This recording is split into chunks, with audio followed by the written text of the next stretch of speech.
همت المرحوم غاد الدعم السريع السابق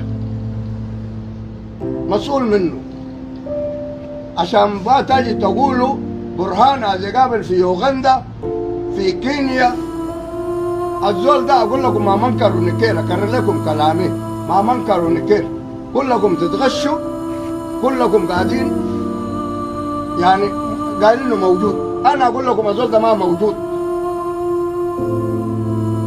الزول ده شبه موت، الكلام ده مسؤول منه انا. الزول ده شبه موت، برهان ما يقدر يقابله، برهان هي ونرزق موجود، لكن ده ما موجود، ده في القبور، ده شبه موت، بلا وانجلى، بلا انجلى. عشان كده انا بقول لكم وبكرر، اي زول متوقع المرحوم موجود حي ونرزق يراجع نفسه. الزول ده شبه لانه دي غشه بيغشوا به الدعامه والمرتزقه الجنجويد، الناس اللي جايين من برا يغشوه، يتلوا كلام باسمه هو، ومره بيتلوا لك يتكلم انجليزي، مره بيتلوا لك يتكلم شنو، كل الكلام ده كذب عشان يغشوا بهم الناس المساكين اللي في الشارع الجايين من برا المغشوشين. كان كده يا دعامه يا مرتزقه يا عملاء ما تتغشوا.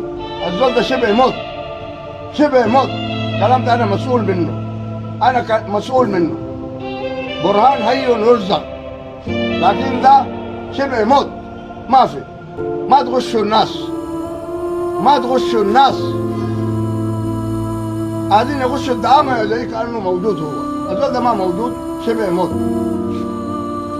رئيس الدعم السريع السابق وعزف القبور هو، ما منكر ونكير. بكرر لكم الكلام ده، قائد قوات تحالف احزاب حركات شرق السودان، حزب المؤتمر بيجا القومي، اداره وحده الدفاع المسلح، الاسم مرار احمد. همتي شبه موت، شبه موت، انا مسؤول من الكلام ده.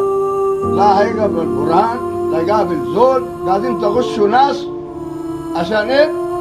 ما ينسحبوا. لكن الزول ده شبه موت، والزول ده ما منكر ونكير، دي لازم تكونوا عارفينها.